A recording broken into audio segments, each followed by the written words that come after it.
Good afternoon, and thank you for joining us at the G. Forbes Elliott Athletic Center for some ACAA men's volleyball action. My name is Luke O'Grady, and I am joined in the booth by Nate Adams, where the UNB St. John Seawolves take on the Holland College Hurricanes.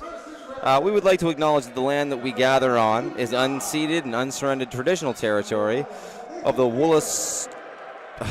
God bless you, Wolastoqiyik, whose ancestors, along with the Mi'kmaq and Passamaquoddy nations, signed peace and friendship treaties with the British Crown. The St. John campus is located on the Metaquesc, now called St. John.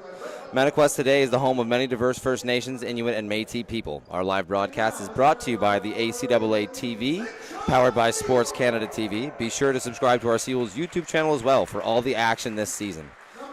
Before I introduce the teams, the Seawolves would also like to take the chance and opportunity to thank their 2022-2023 season partners, the UNB Associated Alumni, One Team Sports Group, Chartwell's UNB St. John, and the ACAA TV powered by Sports Canada TV.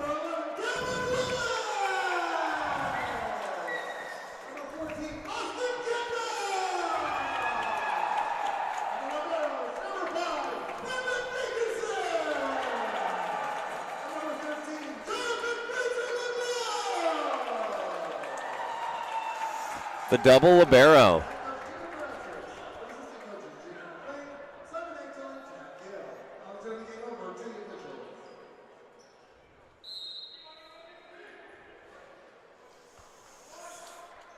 I tell you what, man, it wasn't, 2 or 3 years ago, I never saw any teams doing double libero ever. And now, 3 games in a row, I've seen every team do it.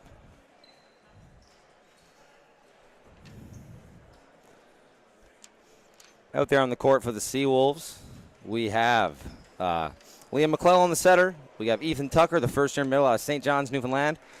Brandon Dickinson is the libero.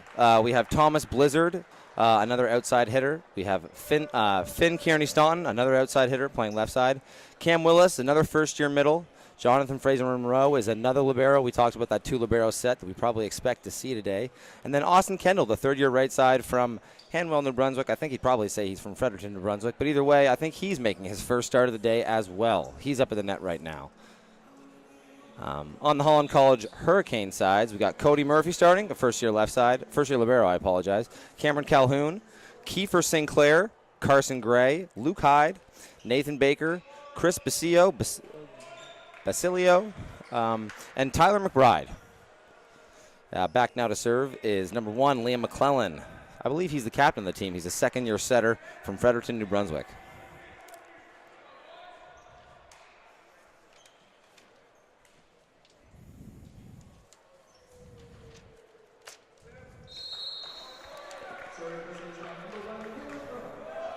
Float serve coming. Just the top of the tape. Not how you want to start the game, but there's definitely going to be some missed serves going on over the course of the action. Probably good to get the first one out of the way. Back now to serve for the Hurricanes, number 4. That is Kiefer Sinclair. He's a first-year setter out of Sydney, Australia, far from home. So a bit of a scramble here. Seals get a chance to run their offense. Nice high, hard swing there from Kendall, but it isn't able to find the court there, and Hurricanes going to start off with a 2-0 lead.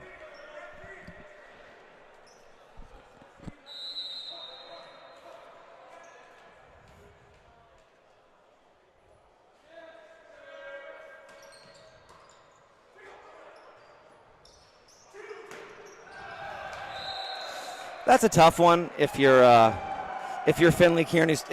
Kearney-Staunton there. Having to try and swing at the ball coming over your head like that is tough. The only issue is that if you're the setter there, if you're McClellan, you really don't have a whole lot of options there, and that's almost the kind of the only set available to you.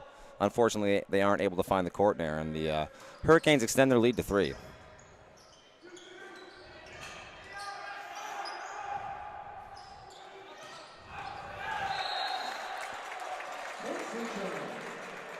It's a hard, heavy swing there by 11 on the Hurricanes. That's Nathan Baker. Unfortunately, he isn't able to find the back line there, and the Seawolves are now on the board. Back now to serve Liam McClellan, the setter. Or sorry, I believe that's Finn. That's Finn Kearney-Staunton.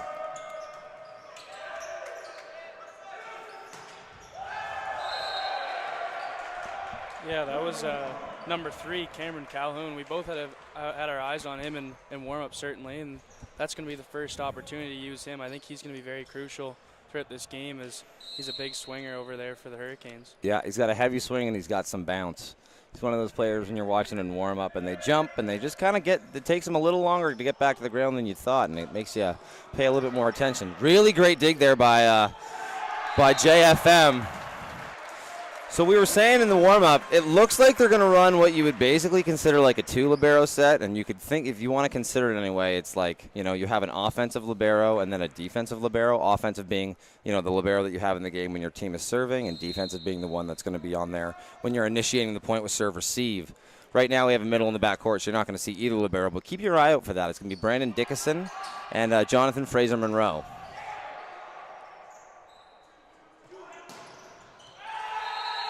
Really big block there by number 13 from the Holland College Hurricanes. That's Chris Basile. He's a first-year middle out of Ontario. Back now to serve is number 3. That's Cameron Calhoun. He's a fourth-year hitter. He's also from Ontario, so a lot of people far from home for this Holland College team. Yeah, he puts one in the net there, as we saw earlier in warm-up. He had a few misfires there in warm-up, so yeah, not a huge surprise there. I mean, UNB looking to fight back, certainly in the service column, as they had a tough time in their last matchup at home, just getting the ball over the net, and they lost a lot of points. Yes, sir. Points due to that. Yeah, I remember I was speaking to one of the coaches before the game, and Jacob McLean was telling me the last game they played, I think they lost the last set, 25 to 21 or 22, and he said that was on the back of 9 missed serves. So absolutely, if you're going to give the other team basically double-digit points on a really controlled skill like that, it's always going to be battling from behind. Okay. The Hurricanes will be awarded a yellow card here. That's an early yellow card for Cal. It looks like it's Cameron Calhoun, I believe. Oh, Calhoun. So, yeah, it is Calhoun. Calhoun puts his hand up just because he's the court captain, so he's the person that's going to be addressing the ref. But they also needed to know who it was on, and it was on Calhoun. I didn't really see what it was. I think he was a little excited there. Yeah, usually that's about kind of the way that you're composing yourself or the things that you're saying.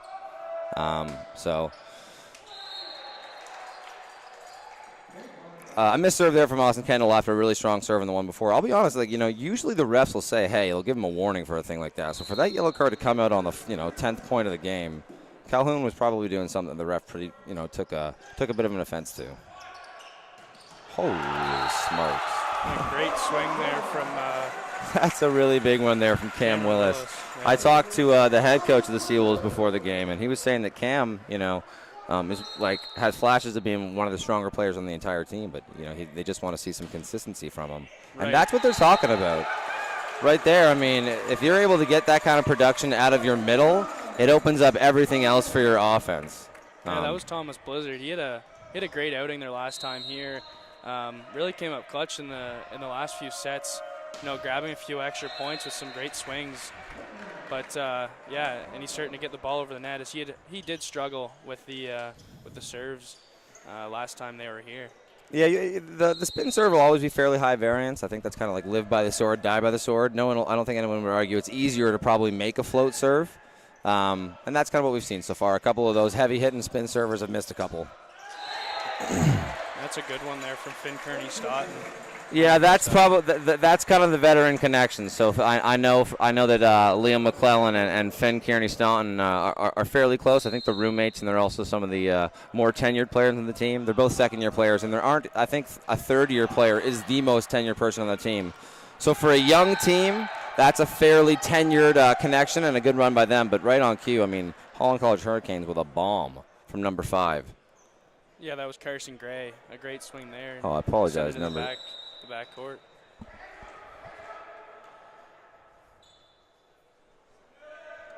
Actually, I think that might have been Luke Hyde. It looked like it was 9. Oh, a huge block. Huge block from Kiefer Sinclair. He's fired up about it, too. He comes back and gives his team a big smile. UNBSJ looking to run the middle often. It's good. It's kind of like, establishing the run in football. You want to make sure that the threat of that's always there to open up some other stuff. But a really nice block from Holland.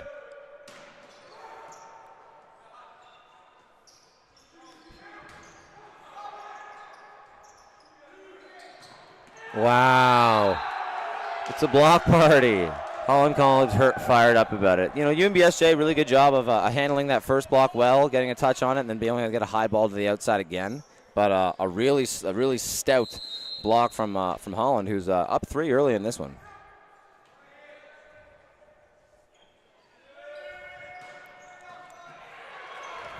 That's a really heavy serve there from Hyde.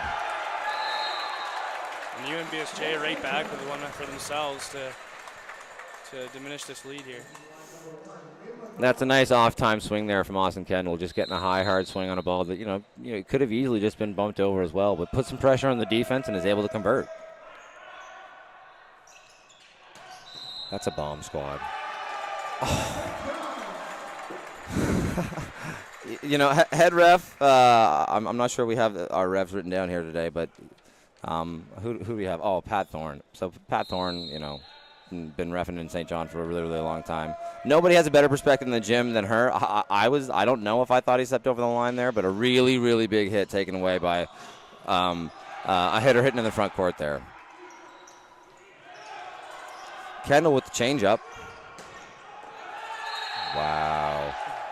That's a huge swing. On the top of Austin Kendall, he gets his first start, and I think from what I've heard, he's quite excited about that, as there's been some troubles with Noah Palmer's. Again, a great player there, but he's had some troubles in practices. Kendall will get the start, and he's proving that he can start for this team.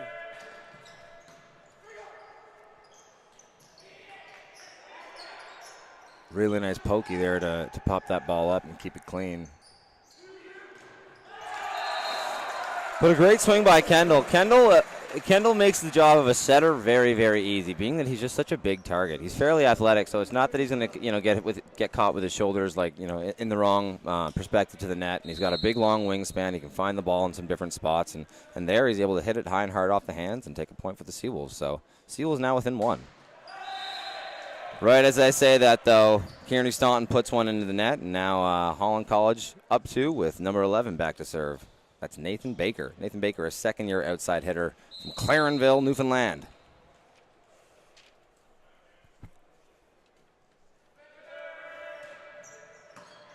Spin serve handled well by the Seawolves. But a huge solo block from number 6. That's Carson Gray. Carson Gray from one of the only starters for Holland College, actually from the PEI area. Holland extending their lead to 3. Oof. No call on that one. Oof.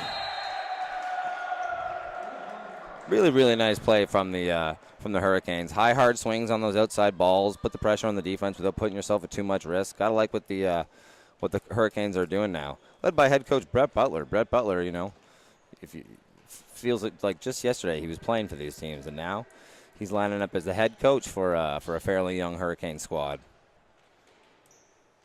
They got 2 former players actually for 3 also if you consider. Yeah, I think there's 3 now with Brittany States and Marcus LaPointe also helping out. All 3 of those players had some great careers for the Hurricanes volleyball program.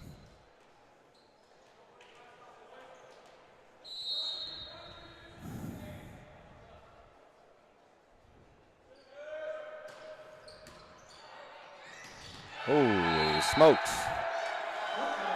That's a big-time swing from Cameron Calhoun. I think to some extent he looked like he was the biggest swinger on this team in the warm-up. I think there it looked like he was lining up at the right side position, and it could be one of those things where he spends one interval of the ball going over and out at that right side position and then rotates back.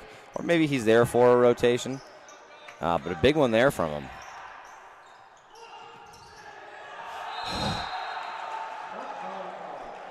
Right on cue, Calhoun again, that time with the changeup. I think that changeup was more out of necessity than trying to mix up the defense. It looked like that set was a little low in his wheelhouse than he probably would have wanted. He gets up there. But the changeup there trickles over the block, takes another point, and now the Hurricanes command a pretty comfortable 6-point lead. Yeah, as UNB takes a timeout there, I think that's crucial as Calhoun maybe started to find his rhythm, and they might be trying to ice him here a little bit, as we saw last time we were here. The UNB did quite a few times. I can't remember the name of the. Was it Alec? What was his name? For Tommy's? No. What was the team that was last year playing against the men's team? I think I missed the last one. The last game I was able to watch here was USA, so I'd imagine it was probably the Tommies. Yeah. Regardless, I mean, they ended up icing him, I think, 4 times. Yeah. In just their 5 sets there. Yeah. He certainly was someone to watch, as he did play for Dalhousie in the youth sports. Oh, really? So it was big time for UNB to ice him a little bit, and maybe they're looking to do this with Cameron Calhoun a little bit, as he's starting to get on a roll. Yeah, I mean, this is kind of the perfect time to call that timeout. It's the first one you use this set. You're kind of starting to get into that range where they're pulling away a little bit, and it's in that important part of the game where you really need to close the gap, or it can get away from you. I think the Seawolves do a really good job of getting a good pass out of the timeout and getting the look that they wanted, but the Hurricanes have been so stout at the net. A really nice run by number 6. Not Carson Gray. By number 6, Tom Blizzard gets taken away there with a big block. Oof. But on the flip side, on the right side there, Austin Kendall having a really, really nice start to the set. I think he put his first head out, but since then I think he's gone 3 or 4, so he's having some early success. Yeah, Ethan Tucker goes back to the line, and he was really good their last outing. He put up a few real good swings late in the 5th set to close the lead against Alec Cotreau and his team there. Oh, Alec Cotreau. It was St. Anne. That's a huge block there by the Seawolves. And this is kind of where they're going to need to see a stretch of 2 or 3 runs, because if you let Holland take this one and pull away, you'll probably stay in that 5 to 6 point range down the whole time. But if you can close the gap here while you're still serving before you get to that 20-point range, Seawolves can still have a chance in this one. Unfortunately, Tucker there isn't able to find the court. He's going to go off for JFM for the Seawolves. But back now to serve is Calhoun. A little bit of a break for the Seawolves, as he's probably their most dangerous player at the net, and now he's going to be in the back court there. Huge serve, handled really well by the Seawolves. It's a block there by the Hurricanes to some extent. It's really just an error on the Seawolves. It's just a miscommunication there by the setter McClellan and number 11 Cameron Willis. They're both kind of there, and the pass was really good. That's a run they probably need to have, and they're just not on the same page there. Yep. Yeah, Cam Calhoun paints that back line there. There's just something different about his ball. It just seems to dive down pretty quick with that topspin. It's certainly tough for the... Gets a lot of good licks on it. I'll tell you what, we were saying that it's probably good for the Seawolves to have him in the back court, but he's doing just as much damage back there too.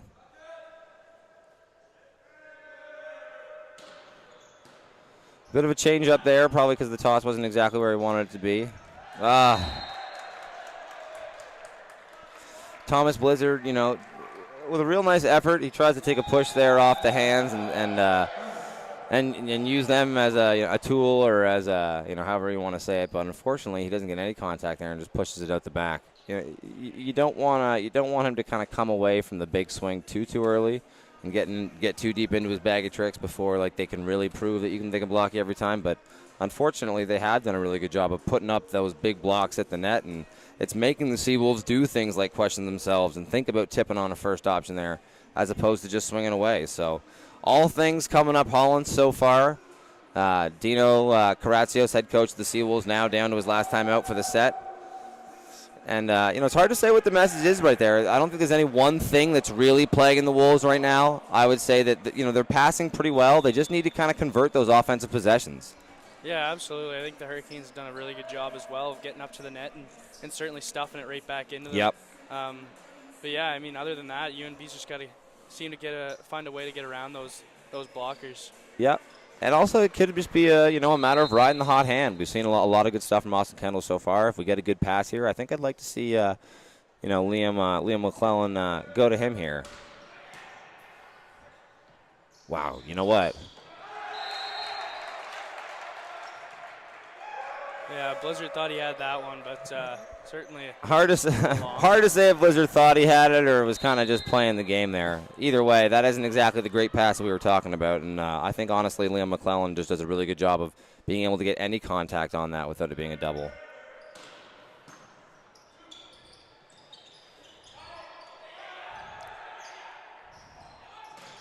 Oof. Yeah, and everything coming up Holland now. They're doing a really good job of handling free balls and running an offense when they get the chance to do so.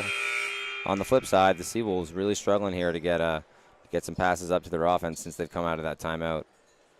Yeah, we're talking a lot about Cameron Calhoun as he just got subbed out for Shannon Howell. But a lot of other really big swingers for the Hurricanes, as we've seen a few big points from Luke Hyde. Yep, absolutely. I'd say to some extent, like, you'd be hard-pressed to find. Ooh. Big block there by the Hurricanes. I don't even really know if you could call it a block. Hard to say if it ever made it over the tape of the net. But, yeah, to your point, I mean, Cameron Calhoun playing really good. He's probably been the most overtly impressive so far, but I don't think there's been a bad performance on the Holland side. And, the Seawolves are getting doubled right now. I think the scoreboard shows that. Oof. Yeah, I mean, that's a good bookend to what was pretty much a flawless first set from the Holland College Hurricanes. Not how you want to come out if you're the Seawolves, but, to some extent, blocking is a really high variance play. You can have players that are great blockers and put themselves in positions to succeed like that more often than others, but you really won't expect to see a team as consistently block as they did that set. So if you're the Seawolves, I think you need to just say, hey, like, the processes were there. We need to have a little bit more success when we get into those positions to hit. But as long as we can clean up some of the little stuff on our end and just regress back to the norm as far as blocks go, that game should have been a lot closer. Yeah, absolutely. So the score in that set was actually 25-12 in favor of Holland College. So they are winning 1-0. Don't forget to follow the Seawolves on Facebook, Instagram, and Twitter at UNBSJ Seawolves, and subscribe to the UNB St. John Seawolves YouTube channel if you haven't already. Shout out to our Chartswell Athletes of the Week, Jane Campbell for women's volleyball, and AJ Nash for men's basketball. Congrats to them. Yeah, it'll be interesting to see if we see any changes in the lineup going forward. I know that Carson Dorcas, typically the starter for them at the middle position, is suiting up today, but I'm not sure if he's exactly if he's like really back in the rotation. He's been dealing with an ankle injury that's been, I think, keeping him from practicing in full. But other than Carson, it's hard for me to see where they might be looking if they want to change anything up, because when you lose a game 25-12, there's two ways to look at it. One, something's got to give, and like maybe there's going to be changes on the way. Or two, when you lose 25-12, to some extent, nothing went right. It's hard to really blame it on any one player, and you probably want to see some more reps from those guys before you make any massive changes. Absolutely. I'd be interested to see if Noah Palmer would get a chance this game, as he was really good just a few weeks ago, but of course having a little bit of problems, and Austin Kendall's done quite a good job of filling in his spot there. So I'd be interested to see if he gets back into the game at all. Yeah, I mean, I'm not even really sure how much of Noah not playing has to do with problems. I would say that, to some extent, Austin Kendall was probably penciled in as the starter for that right side role when the off season was coming to an end, and he was dealing with a bit of an injury himself, so wasn't able to go. And now that he's healthy, he's kind of resumed that role. I would imagine that's probably why we're not seeing Noah Palmer. But Noah could be one of those players that we see some playing time if the team needs a spark. That being said, I would say that of all the players in the last game, the one that stood out the most as far as success was probably Austin Kendall. So absolutely. I'd imagine we see a couple more sets from him before we see any major changes. Yeah, we talked about the double libero as well earlier, and I haven't seen much of Brandon Dickinson, if he even actually got in last set. I don't think that he did either. I did hear from one of the coaches for UNBSJ that they were really impressed with how I've been practicing and playing as of late, and there was probably the expectation that we'd see both of them at some point, but for the whole first set, it really did look like it was all Jonathan Fraser-Monroe. Yeah, for sure. So looking at the lineups, looks like we get the same lineup that we did the first couple games. The coach is going to roll with them, and like we said, the first one was as bad as it was. It's hard to really pull anything really definitive as far as performance from that one. So same lineup. We're back at it. Start of the second set. Smart play there by, whoa.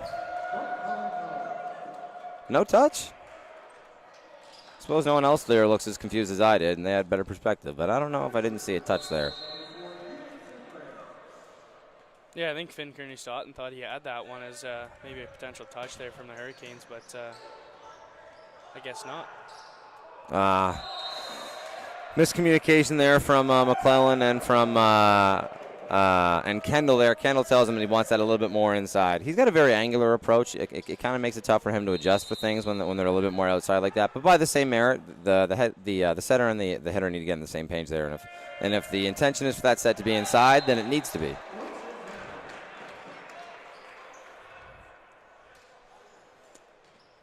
Okay, so we're seeing Brandon Dickinson in at the libero there for the first time. So he'll be their offensive libero if that's how you want to word it. Back now to serve McClellan.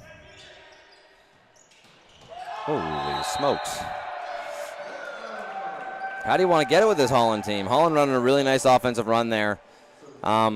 So that run is probably something that the team only runs if they're really confident with the way that the pass works out. The setter will probably tell his team, 2 plays before what we're going to run if we have a great pass and what we're going to run if we have, a pretty standard pass. There with a really nice pass, they're able to run that like really tied together quickly, power and middle run and get a great swing from number 13, who I feel like we haven't talked about so far much today, Chris Basilio. First year middle, it says here, but it looked like he was swinging outside on the last one. Oh, no, he is playing middle.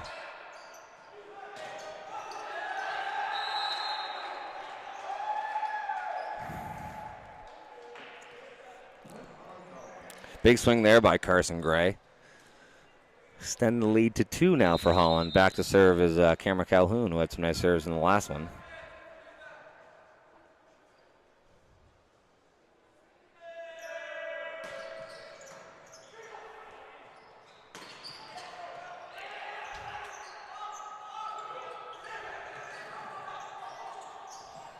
Oh, that's a tough effort. I mean, that's kind of one of those things where, what can go wrong will go wrong. Back-to-back touches, the ball just falls into a place where almost no one on the Seawolves team can even manage to get a touch on it, and Holland extends the lead to 3.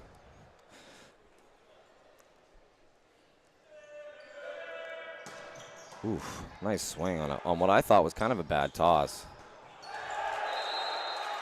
There it is, Austin Kendall. Yeah, that's a much better run. That one, I think him and setter McClellan got on the same page and a really nice swing. The thing is, if you get on the same page, I think Austin Kendall is dang near 6'5". So if you can get it up there to him, he is a bit of an issue there on the right side. Certainly a long 6'4". Yeah. Considering Carson Dorcas, I mean, I think Austin Kendall's got a little bit on him. So. Good effort there from. Yeah, a really nice try by Finn there. A bit of a whiff on the hit, but it's one of those things where sometimes it's better to be lucky than good. It trickles over the block, and Seawolves aren't able to field it there. And Holland now back to serve. Serving now is Basilio. I'm sure there's a chance I'm pronouncing some of these names wrong, but at least we'll be consistent in pronouncing it wrong. Wow, what a chase! Yeah, so that's all. I mean, that's awesome from both teams. Really nice first run from the Seawolves for the swing from Kendall. A great job by the Hurricanes to not give up on it, do some digging to get that over the net, but then an awesome job by the Seawolves. JFM steps in, handles it like he should as the leader of the backcourt there as libero, and they get a really nice offensive run out there to number 6, Tom Blizzard.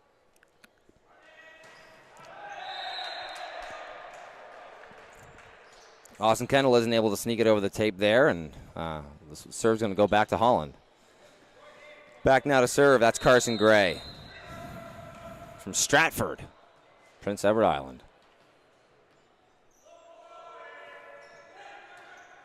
Really nice pass. Yep. There's a good one from That's Campbell. A great run. Really great run. And that's what you want to see. If you get a good pass, you want to see your team be able to run an offense that not only one can be effective, like you have the hitters to do so, but is dangerous enough that you're making the other team guess and maybe miss assignments and make the job easier on the hitters. Oof. That's a huge piece from the Seawolves. I'm surprised it didn't drop in, but good discipline from them is that there was a little bit of misdirection there on the Hurricane side running that.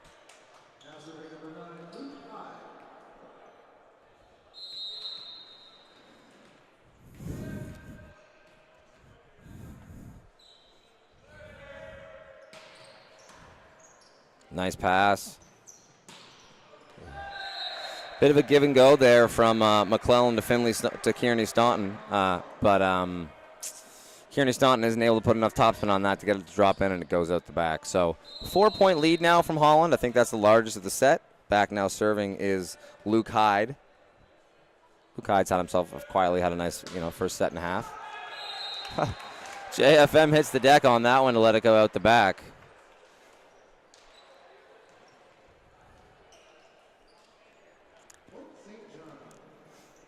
Ethan Tucker into the game in the front court. Back now to serve Cam Willis. That's why you don't see any liberos out there right now. You'll pretty much only see that when you have middle serving. Oh, that's in. Catches the corner there.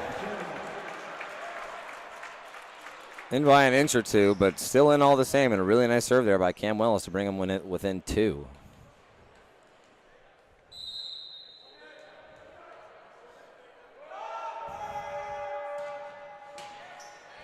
Willis about to drop that pretty much in the exact same spot.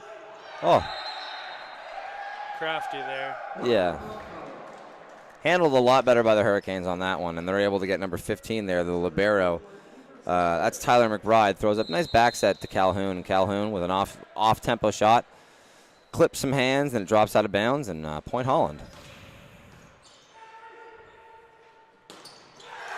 That's an awesome rep, and it's a really, really nice pass by Brendan Dickinson. It makes you wonder, so far we had seen Dickinson in a position like this, where he's been in the game when they're on the offensive side of the ball. He stays in there for probably the first defensive possession we've seen from him so far this game, and it's a really nice pass. Wow, the reverse dunk. That's basically a free ball. Should be able to run your offense. Oh. I think that's going to be a tip-off Holland there. Some people trying to sell the ref, it looked like, but no touch on that one. And Kearney Staunton's struggling a little bit now. It's a couple he's had go at the back. He's usually one of their stronger hitters, so if they're going to stay successful in these sets, they need a little bit more out of him.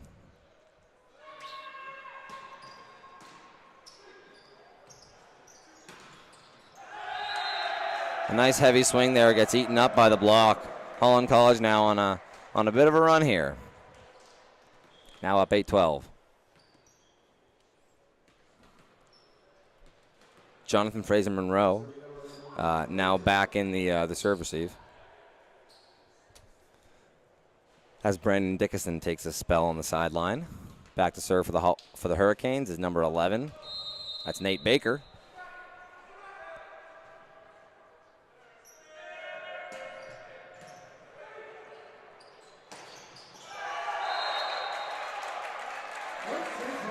Nice swing there by Ethan Tucker. That's kind of the one of the bad things about a spin serve is I think, at its best, a spin serve is the toughest serve to field in the game. But if a spin serve is a little off tempo or it comes in short, it's about as easy as it gets as far as a serve receive goes, and that's kind of the risk you run with having a spin serve. As the struggles continue a little bit there for Finley Kearney Staunton as he puts that one into the net. Those are some that verge on kind of a cardinal sin. You're down a handful of points here in the midsection of the game. You kind of want to keep it close. Those serves kind of have to go in.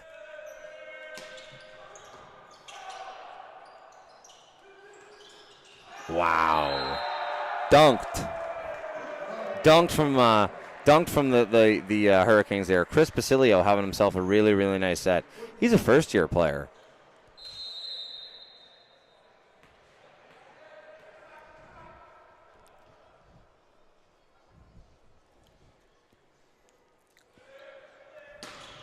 Bomb, but handled really well by the Seawolves.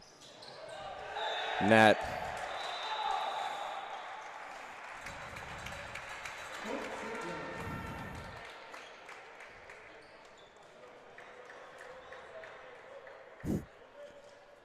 Back now to serve for the Seawolves.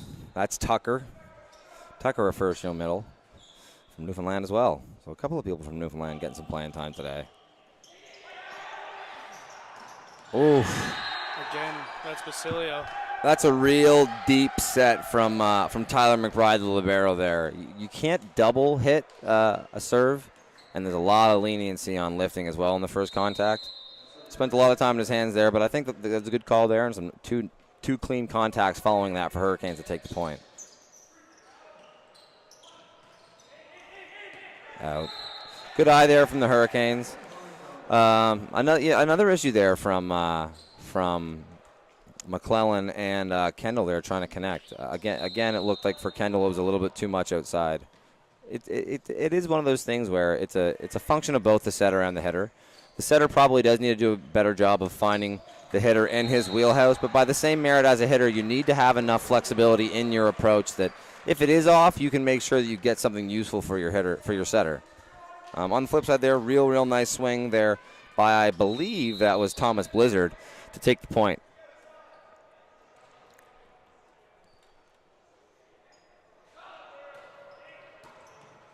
Trouble.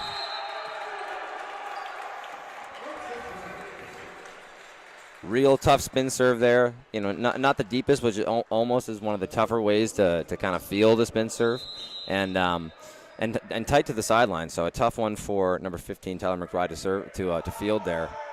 A toss gets away from Kendall there, but he's able to hold on for it. Unfortunately, no one able to make a play off that block from a big swing there from the Hurricanes.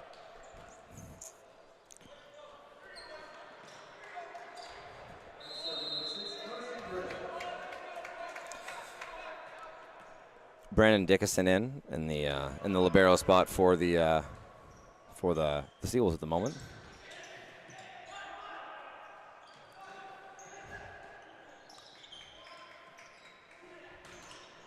Out. Real nice use there by Austin Kendall. That was one of those moments we talked about when you have such a big target. He really only took a little split hop there and was still able to get a real high, hard swing on that. So now just a 4-point game. Thomas Blizzard back now to serve.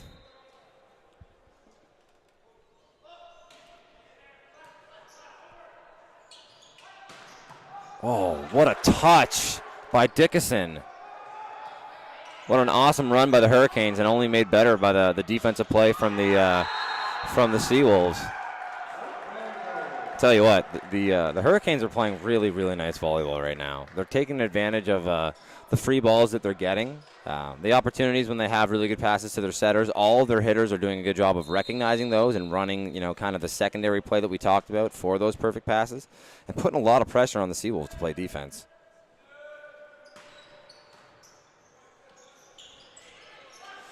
Good save there by McClellan. Oh. Just a little use there by Calhoun that takes some contact off the hands and puts a little bit too much pressure on the Seawolves there. A good touch by JFM to keep that ball in the air, but no one else is really in the area code enough to make a play on it. So like we said last time, I felt like there was a timeout. It's kind of all things Hurricanes right now. Hurricanes looking like a very well-disciplined and coached team, and credit to Brett Butler. I think this is his first year. I mean, I'm fairly certain it's his first year coaching. 2 or 3 years ago he was playing on this team and took a couple of years off, and now he's back in the system helping coach. So you got to like what you're seeing from them so far. I think that they're maybe 1-2 on the season, or 1-3 on the season. I don't know if the Seawolves have found themselves in the W column yet either, though. So I would say that going into the game, the Hurricanes were probably the favorites, but it's been fairly close volleyball despite the score so far.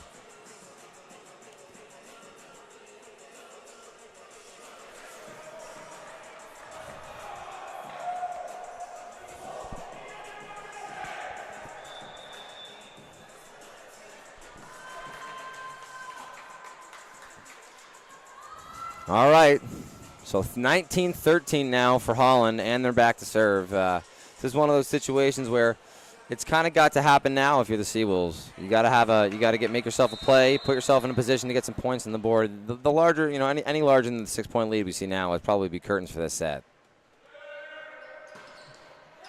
Oof. And a coaching point there for Dino Karatsios as he steals one on the miss serve. Ethan Tucker coming back into the game, who's had himself a nice set. And back to serve Cam Willis, first-year player.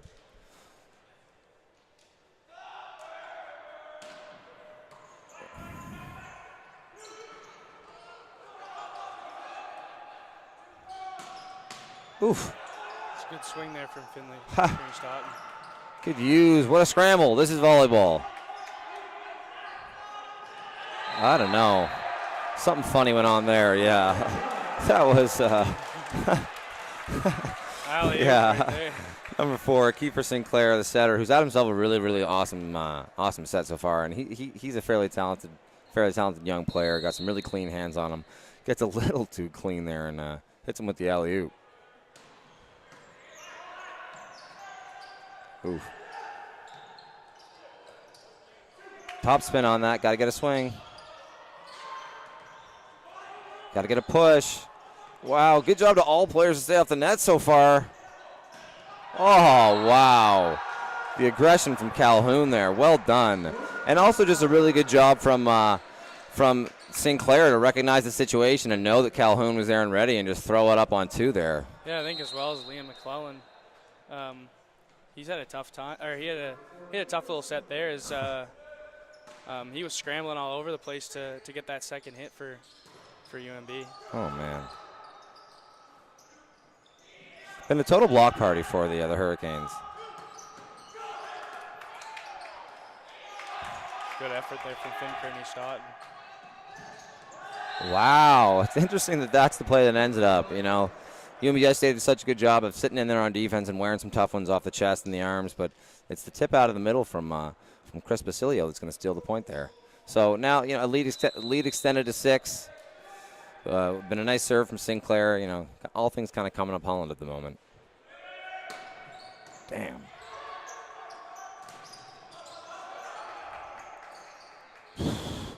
Ref's letting him play on that one, but that one, you know, ball don't lie almost. You could make the argument it was a double, but by the end of it, it all kind of came out in the wash. So really, you know, we talked about it a lot, and I almost said going into this set you'd expect a better performance from the Seawolves because the amount of blocks that the Hurricanes were getting was probably unsustainable. But through 2 sets now, it looks like it's something completely sustainable.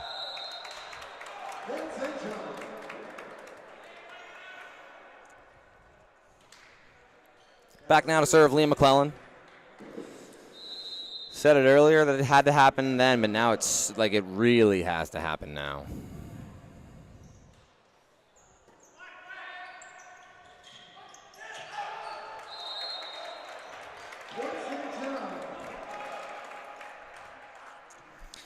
Number 11, Nathan Baker looks to try and find some hands on that tip. Isn't able to find any, and that tip falls out of bounds. So now UNBSJ within 5. I like the float serve here. I think that McClellan does have a spin serve in his kit that he's not using. And to some extent, you never want someone to kind of be afraid of a serve or afraid of a situation, but you really can't afford missed serves here. So these are good. Get them in and give yourself a chance to earn it during the point. Holland head coach Butler feeling a little bit of the, I wouldn't say feeling the pressure, but understanding the situation, give his team a breather. Maybe steal a coaching point if he can put some nervousness in the other team with it. But this is something I talked about last game, and it's something I think that from a sports point of view is funny in that, like, Butler now making his way over the huddle, but sometimes when you call these timeouts, you kind of let your boys talk it through alone first and let them take a second to talk about what they're seeing out there, not in the situation of the actual game, and then kind of come to them and say, hey, what do we see, gentlemen? Because I don't know if by any means that they're playing bad, but the lead wasn't what it was, and they're kind of in one now, so Butler just giving them a bit of a breather. Absolutely. And, I mean, like you said earlier, if Holland had got a few more points, and they could have called the curtain calls, but I mean, St. John's been very good at battling back. I mean, we've seen this a few times in some late in the sets, especially like being down 6 points and actually taking a lead sometimes. So I mean, I would never count these guys out, as they certainly battle hard till the end of it. So. Absolutely, and it's honestly a very hard thing to coach. It's, you know, like to some extent it's a mentality thing. Players that let themselves stay down when they get down, I don't think that that's true of the Seawolves team, and we're seeing it here.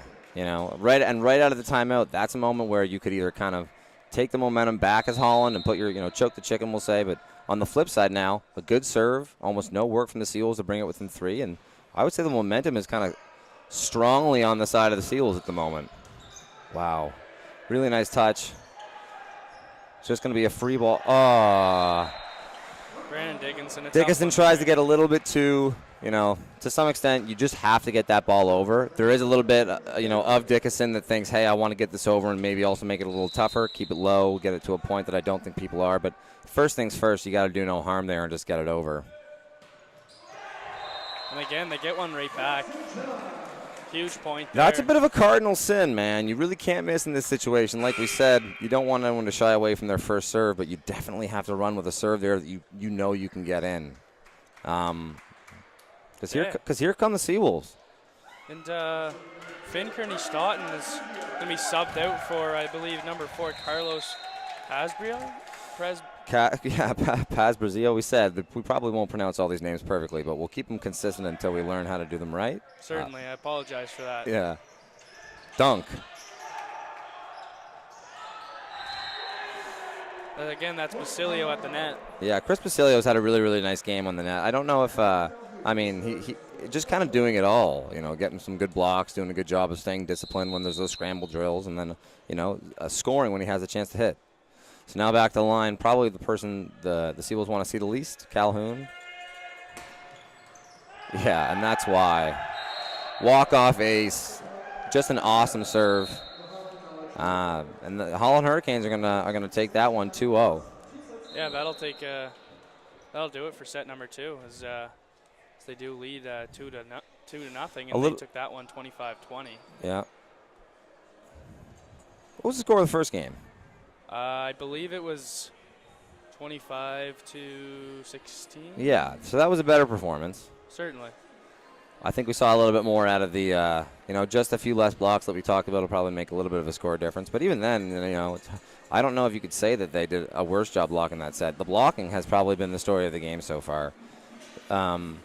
Hurricanes have converted on offense when they've had the chance, but even more importantly, they've done a good job of making sure that the Seawolves haven't. And if you can't convert on offense, you don't really have the opportunity to go on those runs. So it's like, maybe you're ripping off 1 or 2 points each time you score. But if the other team is, keeping you to those 1 or 2 and then getting 3 or 4 on their serve, by those 25-point marks, you're going to see a 5 or 6 point difference like we're seeing.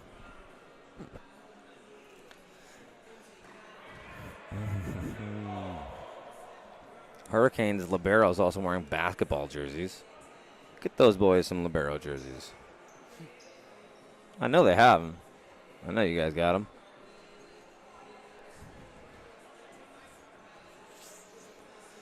So down now 2-0. I think we are seeing a switch. We're seeing Austin Kendall come out. I don't know, to be honest, if that's the player that you have to look to when you say the reason or the person that you want to switch to give him a spark. But by the same merit, if you're trying to instill a spark, you got to get someone new in the game. I don't think that head coach Dino Karatsios feels entirely comfortable with getting Carson Dorcas out there. I think Carson Dorcas would love to get out, but to some extent, sometimes you have to save players from themselves. And in this league specifically, in the ACAA, these sets are important, and it's good to get these game reps. But being that every team does make the playoffs, it's way more important that you have players feeling good and ready for December and January than it does for right now. So to some extent, maybe Dino Karatsios saving someone like Carson Dorcas from himself and, possibly going out a little earlier than he should and re-injure himself.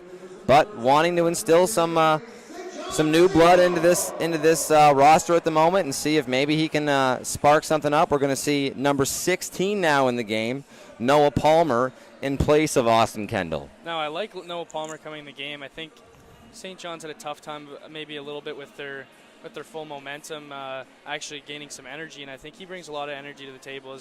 He's a big swinger and certainly gets the guys going on the court.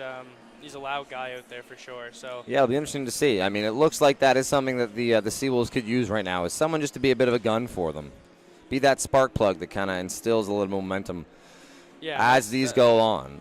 We've said that upon good passes, the Seawolves haven't done a good job of converting, and a lot of that is the block. But by the same merit, your best hitters, you want them to be able to beat those blocks, and maybe 16, maybe Palmer can be that player this set.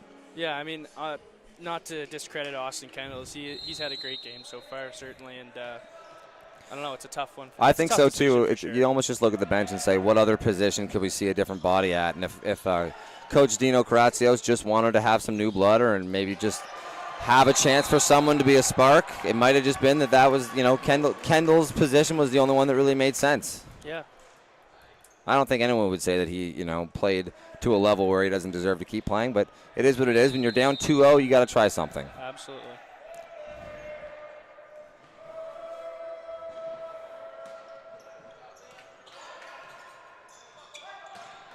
Ooh. Wow, Big man. swing. Really, really nice offense here by the Hurricanes. Yeah, that was Luke Hyde once again. Yeah, I was going to say, the matchup to watch was, at least I was going to say, it was Calhoun versus Palmer at the net, being that Palmer's the new blood and Calhoun's their biggest target, and it was going to be cool to see, it will be cool to see, how Palmer handles that matchup, especially as a first-year player. But first tempo there. There's Tucker. Holland goes pipe instead, so, keeps us waiting for that matchup. On the reverse side, though, another really nice swing from Tucker. Tucker quietly had a very nice game so far. I don't know if he's gotten the amount of reps that maybe some of the other players have gotten, or maybe that he would want, but I think so far when we've seen him get his opportunities, he's done really well.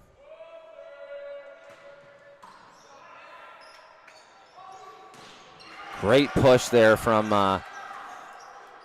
number 6. It's a really nice push there from Thomas Blizzard. I'm not sure if it shows at home, but he really got up and after that one. Absolutely. Perched on the net and met the Hurricanes on their side. So a good push, and then forces the error on the next one. Back now to serve is Finley Kearney-Staunton.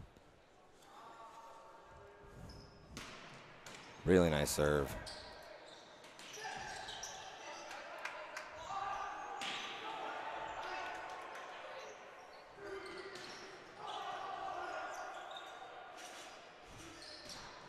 Oof. Yeah, UNB's doing a better job here at the net. The first 2 sets, it seemed like Holland owned the net. Yep. For sure, but early in the set, we've seen St. John certainly contest them at the net. And yeah, a little bit better, and it's also one of those things where sometimes, like we talked about, that regression back to the norm is you're going to hit a lot of these hands, but a lot of the time you're going to hit hands and it's going to go off them and you're going to take the point. We didn't see a whole lot of that in the first 2 sets. A couple of those so far have been a couple of nice points for the Seawolves. Back now to serve for the Hurricanes, Nate Baker. A lot of spin serves in this game.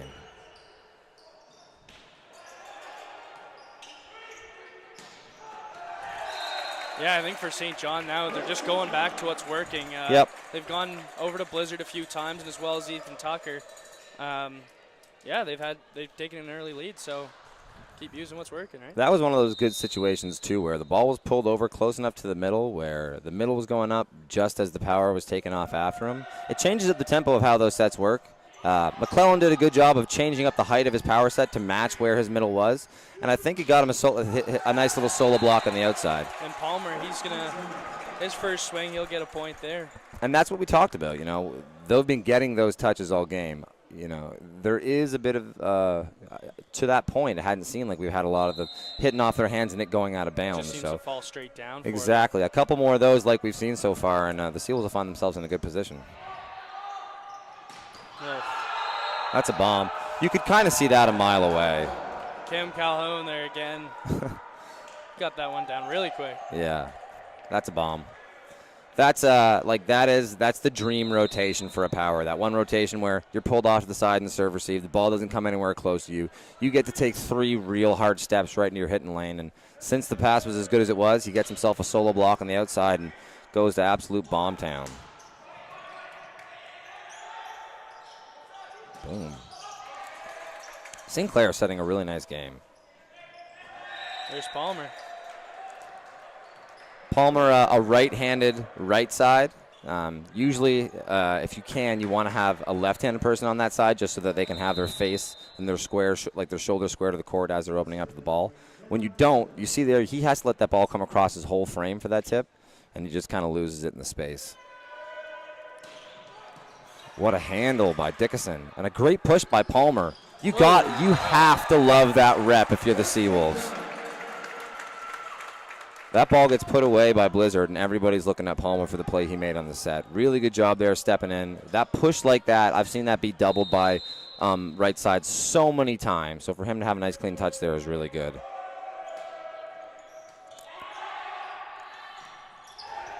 That's up. Oh, I don't know. I'll tell you what, Brandon Dickinson didn't look too peeved with the call, so we'll kind of defer to the person that had his hand under the ball or didn't. But From up here, that looked good. Good effort by Dickinson to hit the ground, but just a really nice job by the Hurricanes to keep that off their side. Yeah, great effort nonetheless.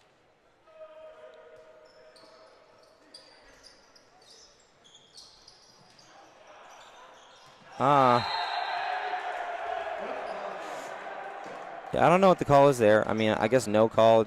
It's clean and, it's uncontested. He was pretty far over the net. Slightly verged on the dunk, but to some extent, don't look at the refs to save you the point. The Seawolves have to put that away when they get the first chance. Basilio with some nice serves so far. There's Blizzard again. Blizzard squeaks it through the block. And again, that's one where, maybe the first 2 sets, that gets pushed back. But the last, the Seawolves have had the bounces go a little bit more their way this set, and it's reflecting in the score.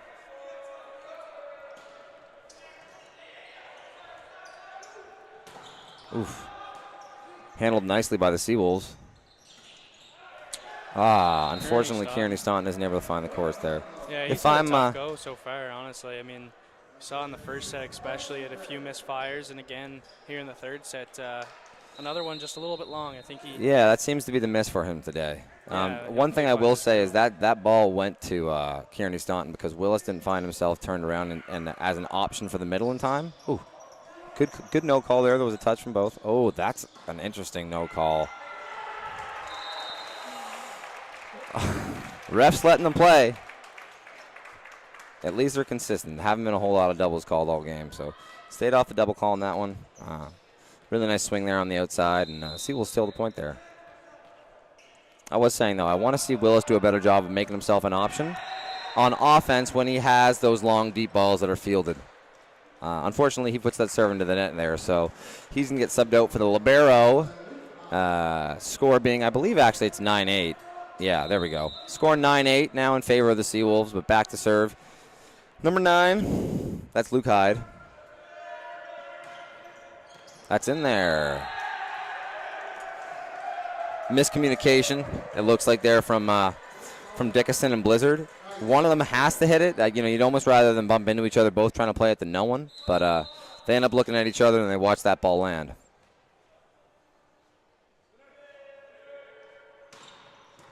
Big serve from Hyde there. Miracle for that to stay free. Oh, my goodness. Oh, wow. Oh, my. Okay, we're back to normal. Yeah, that's a tough one to lose there for UNB, but nonetheless a great effort there. You got to be really, really impressed with the way that Kiefer Sinclair is playing. He just has a really great feel for the offense. He knows where his guys are, especially in those transition periods when the ball's off or maybe people are out of position. And he always seems to put his, he finds the hitter that isn't out of position, or he knows they can get a good tempo swing on it. So he's not afraid. He's not afraid to set those backcourt hits. He's not afraid to, set those back sets if he needs to, especially if it's that C ball, that back set that's also backcourt. And he's just doing a good job facilitating the players who are available to him. No, I mean, off topic here, but I just looked at the hometown of everyone. There's only a few from PEI, considering the schools over there. Yeah. Seems like everyone's. They got just as many people from PEI as they do from Ontario. Yeah. They got Newfoundland, Alberta, Australia, all represented. They got 2 Newfoundlands. So, come from long and far on the Holland team. On the flip side, lots of New Brunswick on the UNB St. John team. Although head coach Dino Karatsios did a really good job with the rookie class this year. Some from Nova Scotia, some from BC, some from Newfoundland. So ACAA starting to see some international talent. So now Holland with what I believe is their first lead of the set. That's long. Good job. Good eye there. Good eye, mate, from JFM to hit the deck and let that one go out. And out of the game is Brendan Dickinson for basically, like we said, that offensive libero role. And now to serve, Liam McClellan.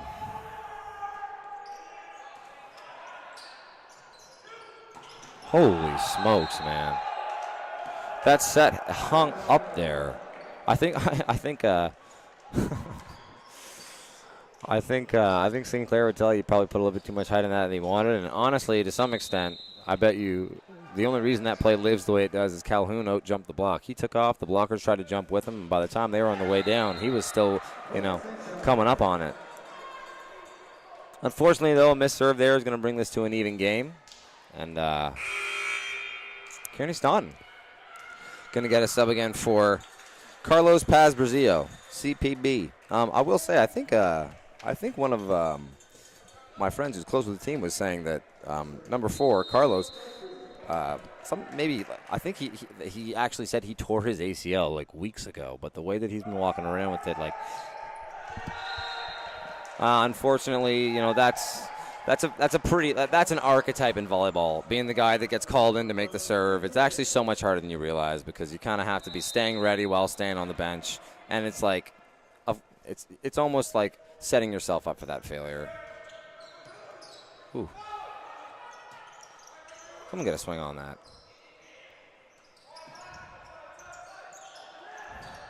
Give me a free ball for UNB.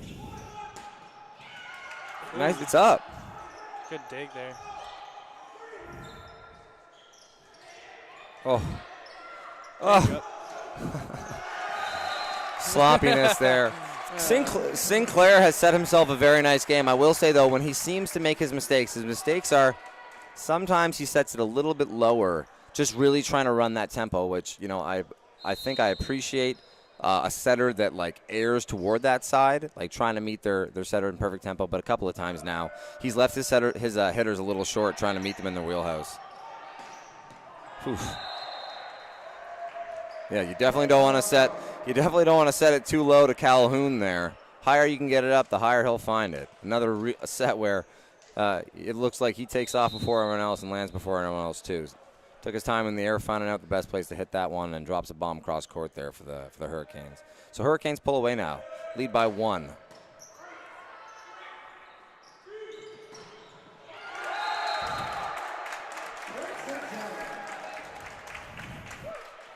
But the power on the other side, Tom Blizzard, doing it himself. The old give and go. Handles the serve very well. Gets himself in his lane and then, drops a bomb over the block, but into that second line of defense. Ball handled well by the Hurricanes. That's a bomb, man.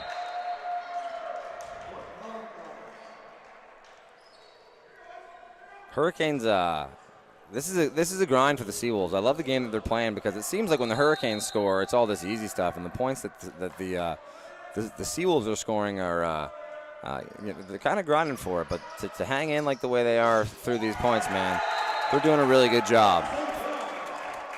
Keep it even through this. Blizzard has played a really, really nice second set. Or this is the third set. Yep. Really nice third set.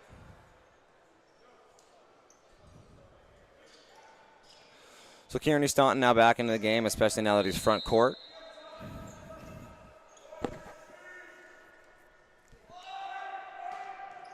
Oof.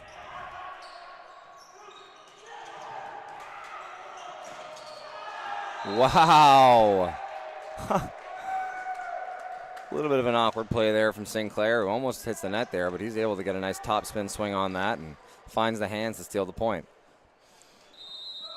Staunton played Sinclair's played a really nice game. I like his game. Bang, man. That's how a middle run should look. Really, really well done there by the Seawolves, especially considering that isn't the easiest place for Willis to find that. He's kind of coming around and has to lose sight of the ball before he finds it again when he's taking off. So just a really good job by those two to have the chemistry to find it.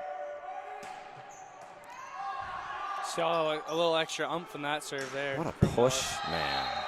What a set. Sinclair pulled all the way across the court and basically, turns a 50-foot set into what looked like a handoff right in the wheelhouse of Luke Hyde as he's coming in on the right side there. And Holland now back on top. We're trading 1 point. Ooh. UNBSJ doing a lot better job of finding some rhythm in the middle, and it makes it a lot harder to defend them. The threat of being able to score in the middle makes the threat of being able to score on the outside a lot easier. Ooh, that's a little tight. Yeah. Oh, wow. Handled well, though. Setter's out. Oh, good push. A little tight. No. Antenna. Yep. Grind point. It's the first lead in a while for the Seawolves.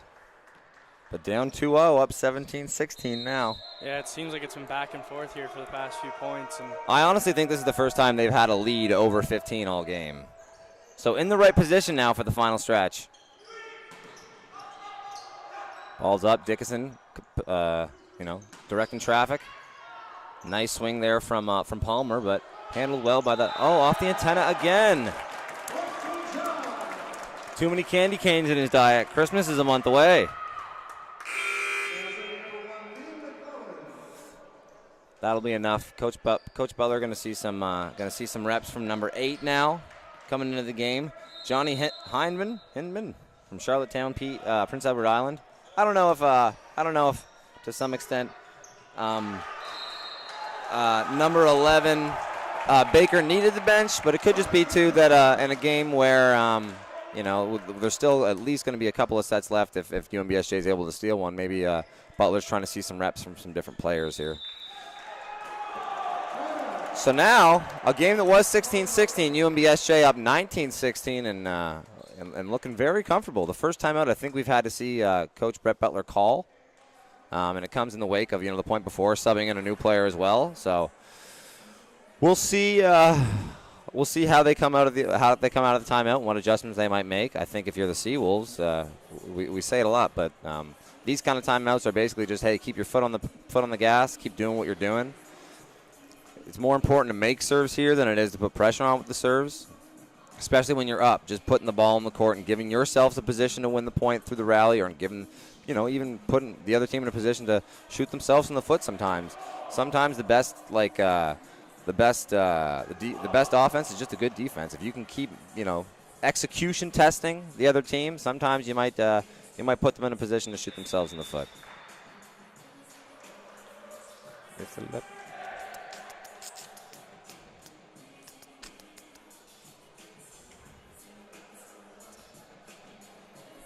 I'm pretty impressed by the liberos from UNBSJ. I think in Brandon Dickinson and Fraser Moreau, those are two players that the Seawolves got to be happy with.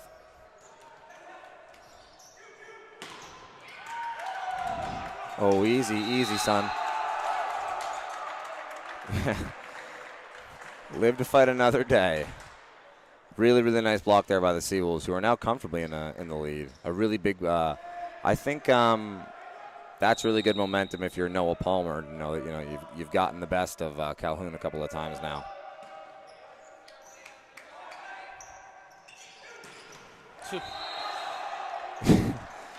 That's why it's nice for Noah Palmer to get a couple of those reps, because those are going to happen. You got to kind of make sure that mentally you stay in a place where you're like, yeah, I can get this guy, because sometimes he's going to make you look a little silly, and he does there.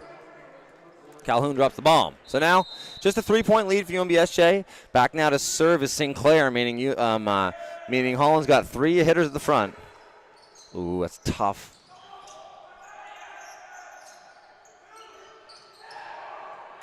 Fraser Monroe with oh, wow. Wow. A really nice use there by Kearney Staunton, who I would imagine is actually probably going to. Okay, so last time he get back to serve, we saw a sub for him. Now, after a nice play, Coach Karatsios is going to let him ride it out. Yeah, I like that decision. Maybe try to get him going a little bit as he struggled early, but maybe he can roll.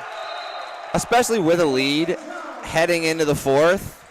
If you're going to win, he's got to be on. Yeah, especially a guy like him who's very crucial for a team like this. I mean, maybe he can get going and the Seawolves can turn this thing around as they do trail 2 sets down. I agree, and I think that's just that is a nice coaching point there by Karatsios. You could go with what you did last time. You do have a lead, and you could make an argument that it was successful. But by the same merit, to some extent, you want to dance with the guys that took you to the dance. And Kearney Staunton is a big part of that team right now, and leaving him in there just to handle his business and keep that flow, I think, is good for them. Especially like you said, if he gets hot, it'll be just another issue for this team to kind of have to deal with going into the 4th and 5th set. So giving him a chance to get hot, giving him a chance to catch some momentum a little bit. And on the flip side, that's the second timeout we've seen from Brett Butler this set. No more timeouts for them this set.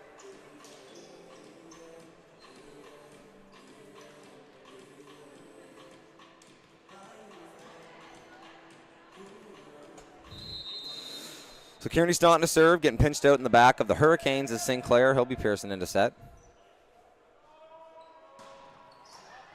Handled well by the Hurricanes. And that's the play they draw up. You could basically say that pass was the 3-ball. I think to some extent Sinclair had the option to set whoever he wanted. His first tempo there, he decides is going to go with the pipe ball and find some success with it. Just as quickly as we saw Johnny Hinman come in, just like that, we see Baker come back into the game to serve. He's been a strong server for them. And, despite the fact that it kind of feels like UNBSJ is pulling away, this is only a 4-point game with, 10 or so points to play. So Holland right there. Oh, great touch. Oh, no touch, though. Great touch into the no touch, and now Holland within 3. Looking at the Seawolves, you like to see that their captain and their setter, McClellan, out there having a laugh. He's backcourt, so he's got front court options right now of Tucker and of Blizzard. Going to go Blizzard. Ooh, oh, that's tight. Yep.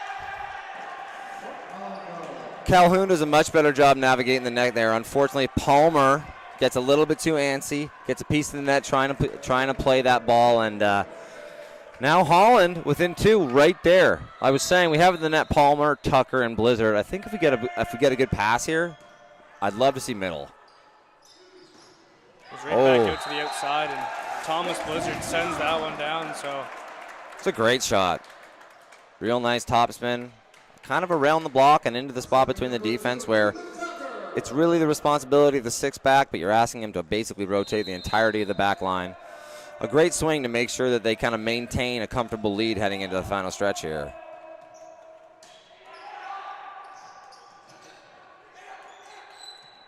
Ooh, doubler.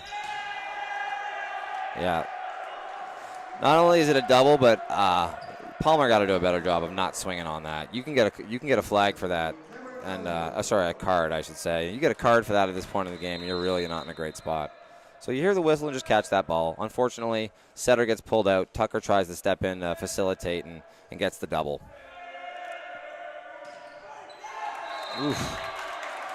Live by the sword, die by the sword. I think, to some extent, we both would have said if there was someone that the Hurricanes wanted serving there, it would have been Calhoun, but unfortunately, toss was a little off, and he isn't able to find the sweet spot there. Puts it in the net, and now no more room for error if you're Holland.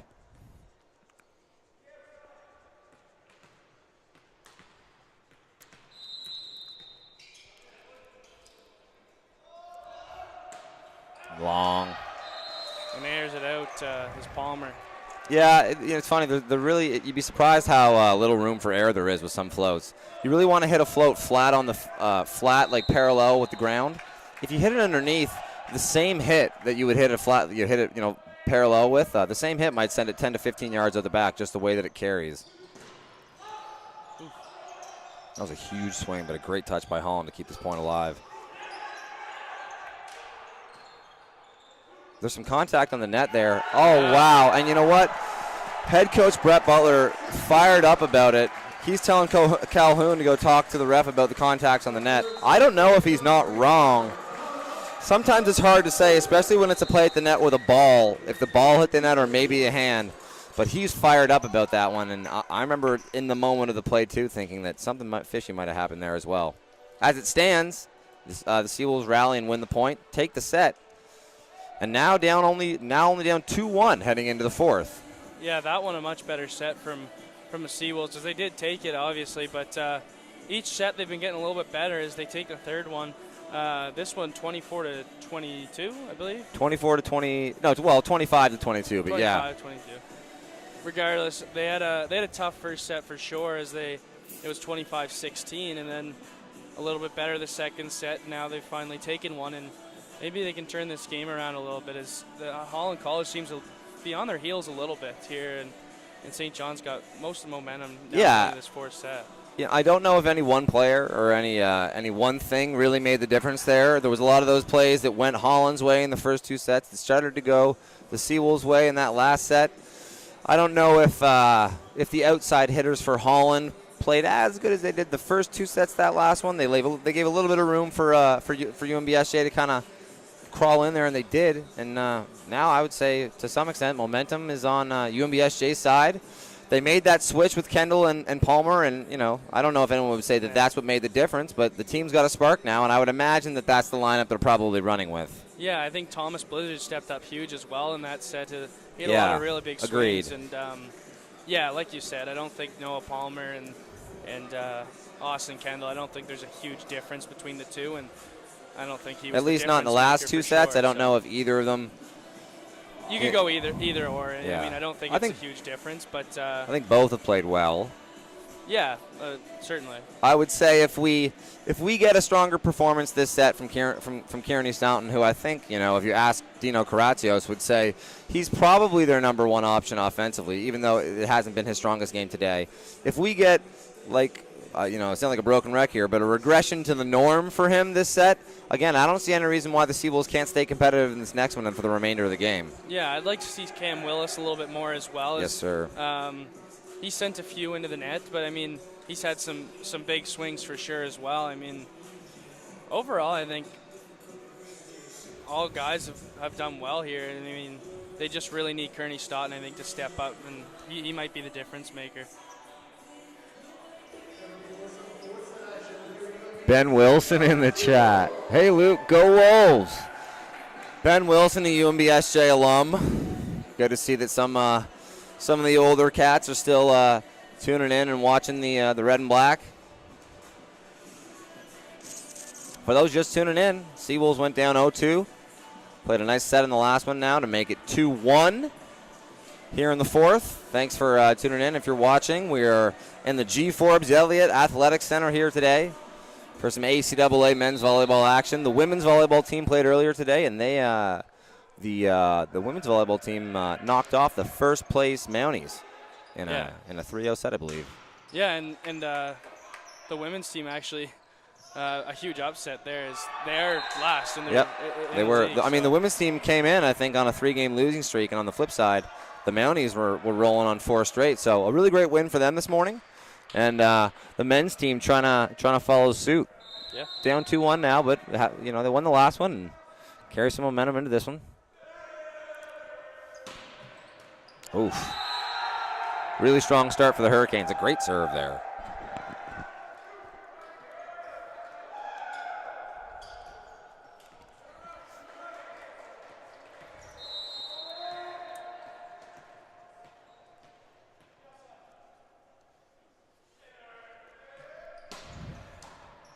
Great pass by the Wolves.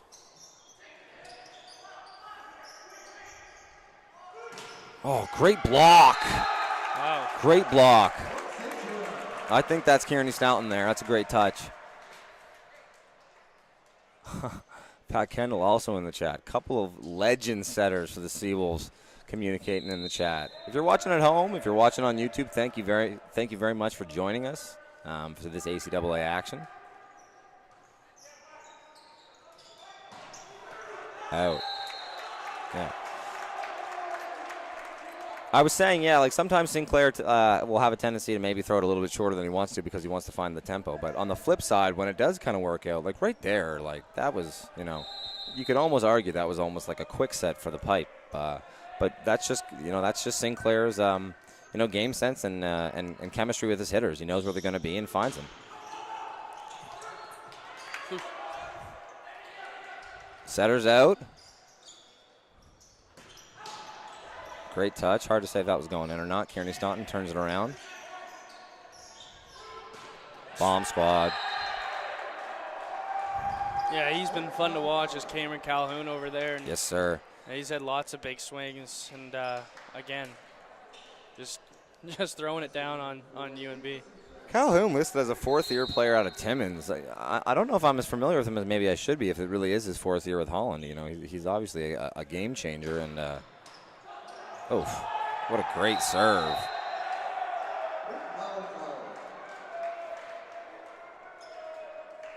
Great serve there by the Rook, Kiefer St. Clair.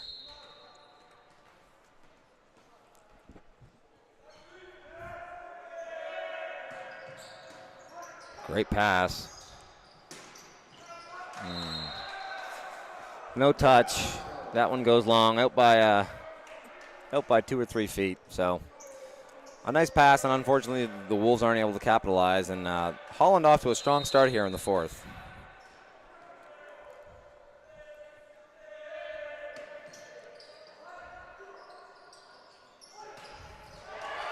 There he is.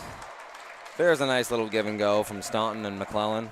The give and go, I mean, you got to think that is the only play that is probably universal across all sports.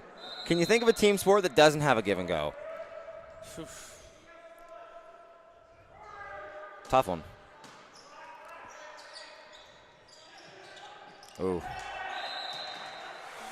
You know, not the prettiest play from Basilio there, but everything he's touched has kind of been pretty effective this game. And, you know, if you got the hot hand like that, there's no sweat in riding it. I don't even really know if he was the one that was intended to be set there. It almost looks like Sinclair was trying to push it past him to Calhoun. But Basilio takes it and scores with it.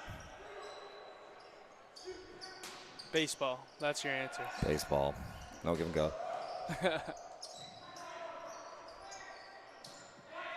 Yeah, baseball. Oh.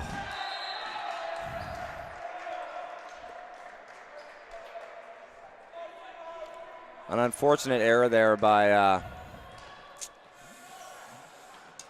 Palmer. Doesn't really get too high off the ground there and puts that one in the tape. So back now to serve, number 11 for the Hurricanes. That's Nate Baker. The one-handed. Great job by McClellan. Great job there by McClellan to facilitate the rest of the team. Tucker with a great swing. Willis coming off the bench, fired up about it. Yeah, he's another guy that brings a lot of energy. He does, yep. It's one of the reasons why you kind of have to think, man, like early in the games, you should get him going, because if he's got the good energy the whole game, you should be in a good position. Boom! Seawolves get to run their offense.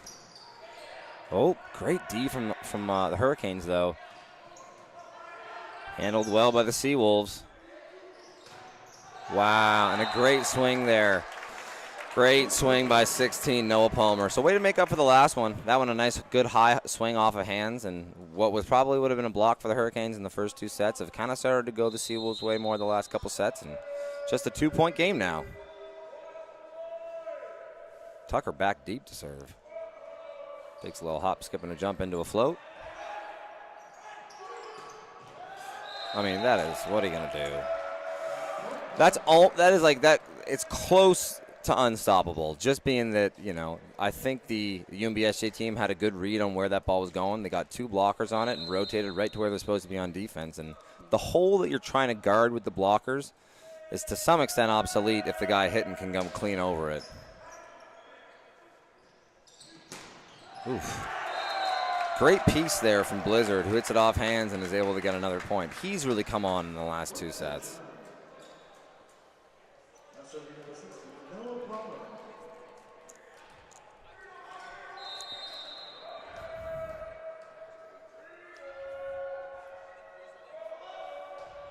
Ooh. A misfire there from Palmer. Noah Palmer says to the rest of the team, yo, I'm good. I'm not worried about it if you guys aren't worried about it. Back now to serve Basilio for the Hurricanes. I'm probably pronouncing that wrong, so apologies if I am, but, you know, looks like that's how it should be pronounced. Ooh. That was crafty. Yeah, I tell you what, man, I've played with setters that are, you know, like they're tipping setters, and then I've played with setters that are a little bit more like McClellan that, you know, really only tip, and it really only works because they never tip. You really want the guy that does it like that can feel a point in a game. I haven't tipped all game. This is when it's going to work. Yeah, he saw that open court and Free, just put it the right doubler. Interesting now, 1 point game. Now 1 point game. It'll be interesting how long. It'll be interesting to see how long Brett Butler kind of lets his team ride with it as SJ kind of builds momentum here. What? That's a good one. It didn't even look like that crossed the tape of the net. Again, though, we are about as far away from the gym, or as far away from the court as you can be in this gym. So the perspective was definitely better for the up ref there.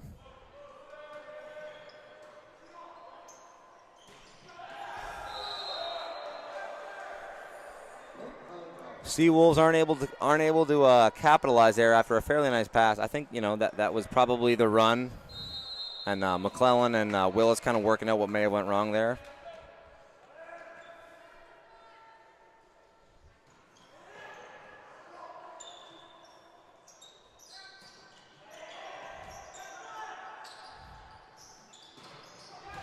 Nice touch.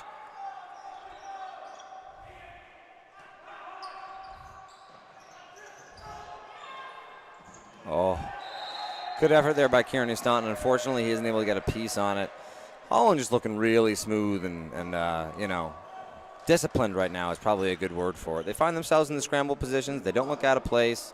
Sinclair's doing a really good job of, like I said, in those scramble positions, finding the ones that are, available to them. And now a 4-point lead. Karatsios, head coach of the Seawolves, going to try and instill some new blood into that lineup for this set, and we're going to see Kendall supplement Palmer at the moment. Slight coaching point, not a timeout, but put a little ice on the server's veins and see how they do, and Seawolves take one there. So now only down 3, and back to serves Cam Willis.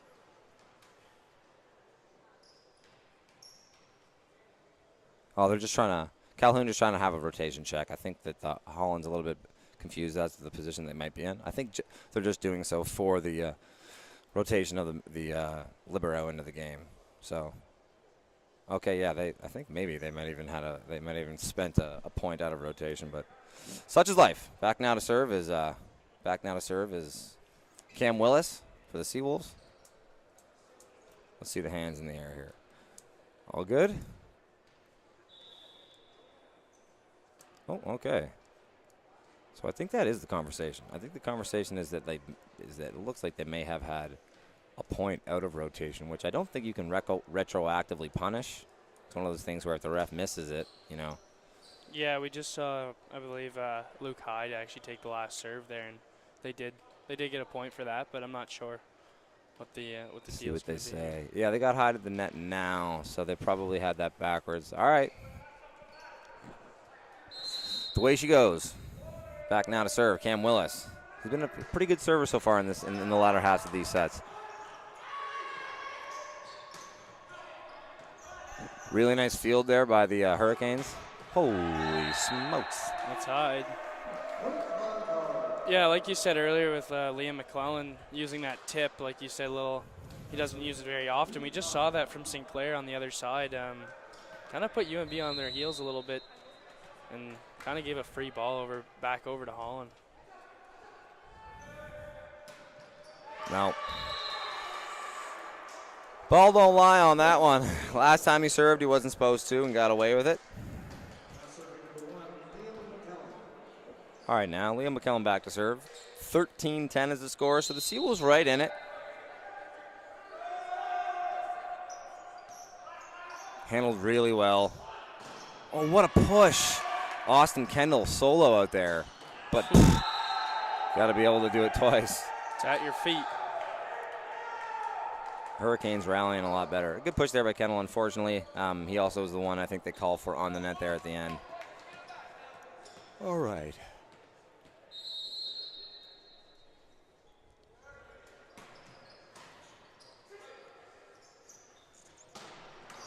Oof.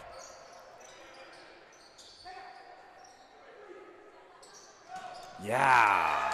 That's awesome. Really, really well done there by Tucker and McClellan. Tucker doing a good job of getting off the net when he notices the free ball, but not staying out of the play. Sometimes middles can get back into their lane and then just kind of wait for the play to happen or wait to go play offense. Tucker gets off the net, puts himself in a good position to play defense first, and then becomes an option on offense and wins it. So UNBSJ back to within 3.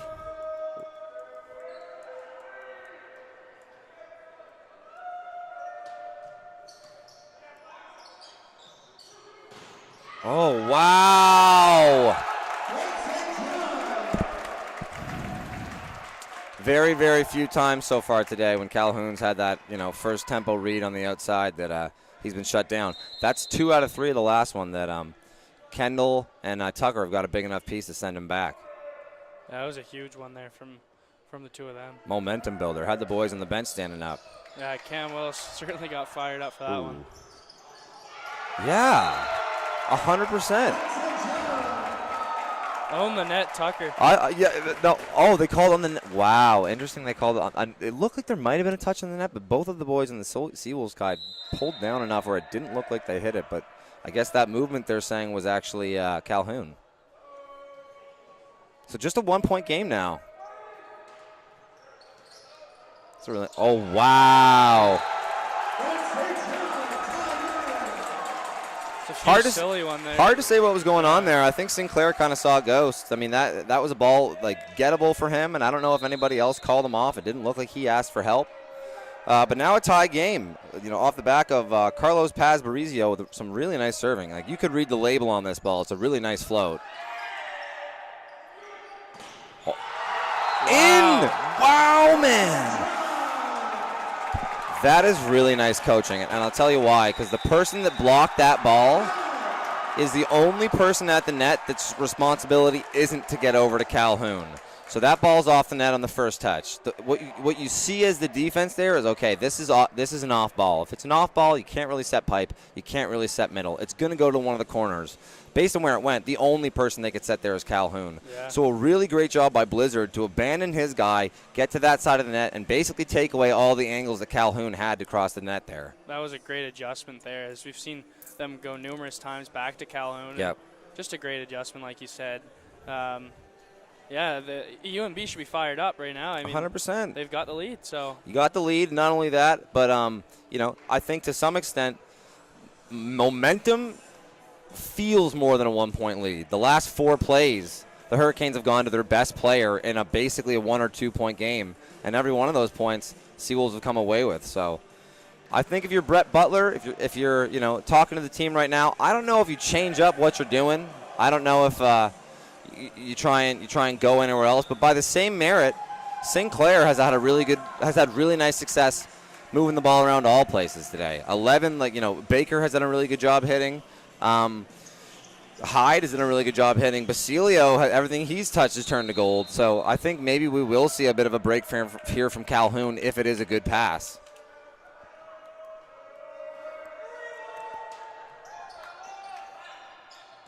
Yeah, there's the first tempo pass, and we see it come off of Calhoun. Oh, dunk. Yeah, a double. Calhoun, though, still making his presence felt. So 15-15. Baker now back to serve. We got 3 front court hitters here. So Seto Lee McClellan kind of has his. Oh, wow. Really nice serve.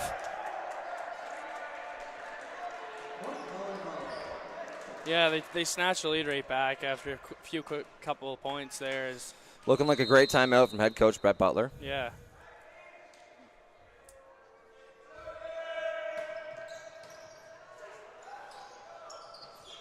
Wow. Wow, I can't tell you enough about what Tom Blizzard, the exact same situation. First touch, high ball to the back. That means we're not going to get a normal set. And to some extent, the way that Holland's been playing, that set's going to Calhoun. Blizzard gets on his horse, gets all the way to this other side of the net, and gets another block. Yeah. Those are 2 situations where Calhoun saw that he was going to get double blocked, decided I'm going to go as hard cross as I can, and Blizzard met him there for the block. Yeah, we saw Dino Karatsios. Yeah, like I was saying though, just off that last point for UNB, Dino Karatsios had a big smile on his face. I think he made that adjustment for sure. And you know what? For things like that, we call those coaching points, where it's like, you know, that the player's only in that position because that's, you know, good fundamental coaching that they're getting in practice and throughout the week. Boom. Come on now, Blizzard.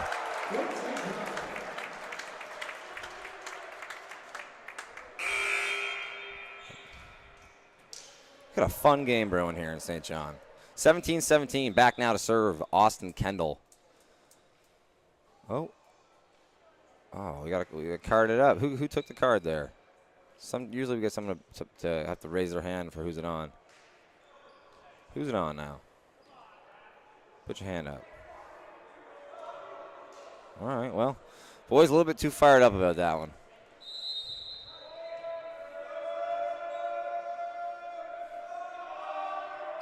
Not a great toss from Kendall, and he isn't able to adjust for it. So, tie game, unfortunately, that's a bit of a cardinal sin there. You want to be able to put those in and give your team a chance. But back now to serve Basilio for the Hurricanes. Handled well by Blizzard. Blizzard with the give and go. Blizzard is having himself a set. Feed the man. I don't want to see anyone else get a set on this team until he's stopped. Backcourt now, right on cue.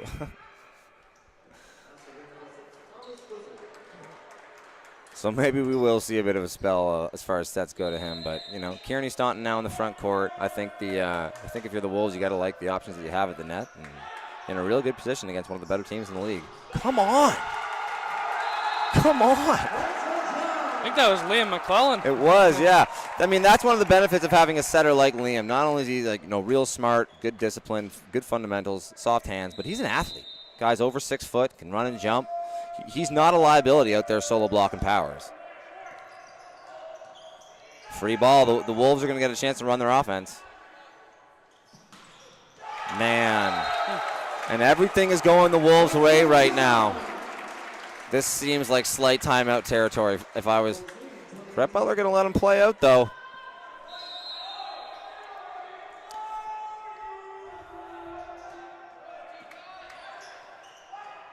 Free again.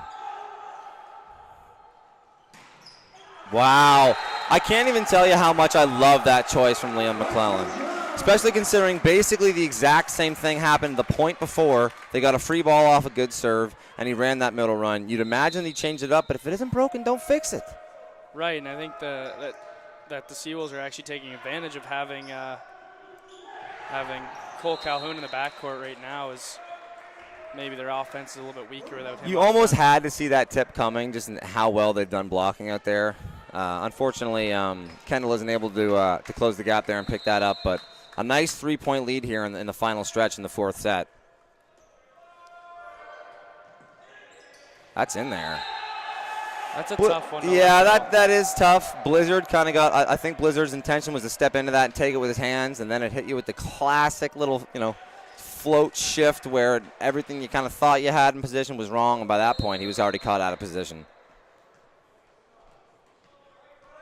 So just a 1-point game now. Oh, that's tough. And just like that.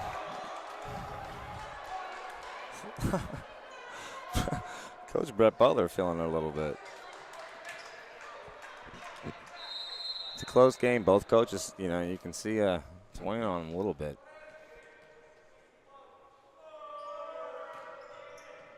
Handled really went nicely by JFM. Wow. Oh, man. Cam Willis is a lot of fun to watch play. He's got some good energy. Yeah, we're starting to see a little bit more going towards the Seawolves. As earlier, I mean, in the first 2 sets, it was all Hurricanes at the net. And especially in the middle. And actually, I talked to Coach Dino before the game, and he was saying he thought that the middles were a position that they thought that they had some good matchups. So we're starting to see those middles have some good performances here in the fourth. That's good leadership by McClellan there to just, you know, go up to Willis after the missed serve and say, hey, you know what? Don't worry about it, Bud. Good job. Good shift. Wow, nice strong hands there by Blizzard.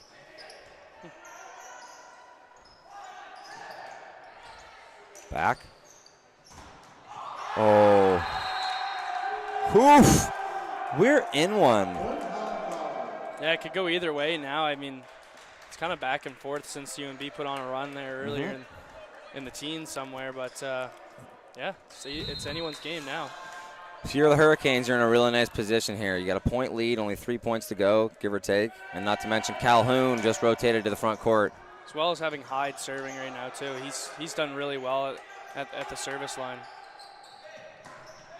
Wow. Oh, man.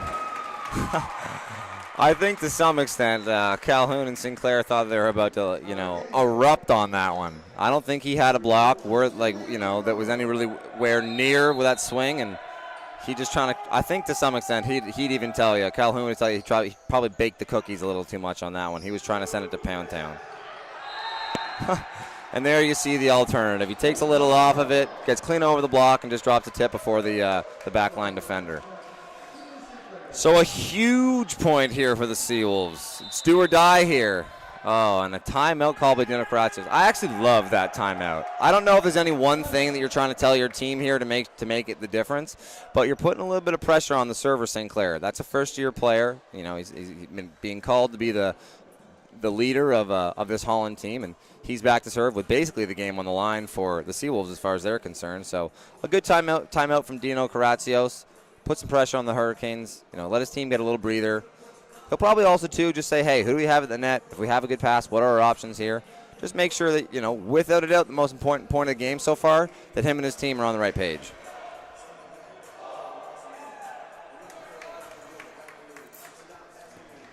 Yeah, going into that timeout, I think Holland had a lot of the momentum, but this might kill it a little bit. I think that's what the Seawolves were looking for a little bit. But, yeah, they have Sinclair on the line. He's done a good job back there. Yeah, UNB's game on the line here. They got JFM in there instead of Brandon Dickinson for the serve receive. Sinclair to spin it. Yeah, wow. Tucker. Man, hard not to be impressed by Liam McClellan, man. Yeah, that was an unbelievable. There's a world where, there's a setter that chased that ball down, too tight to the net, touches the net, game's over. Instead, McClellan gets from the other side of the court to a one-handed little push set to his middle, who drops the bomb. Really nice job by Tucker for being in position. And now we got a tie game at 24. That's at the net. Oh, you can't. Oh. We're into extras here.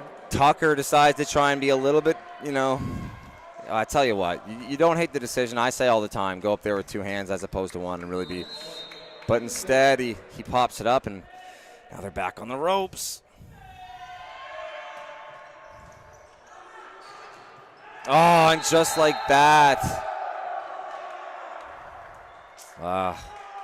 Yeah, that was neat, Baker. Man, congrats to the Hurricanes. Well. What a great game by them.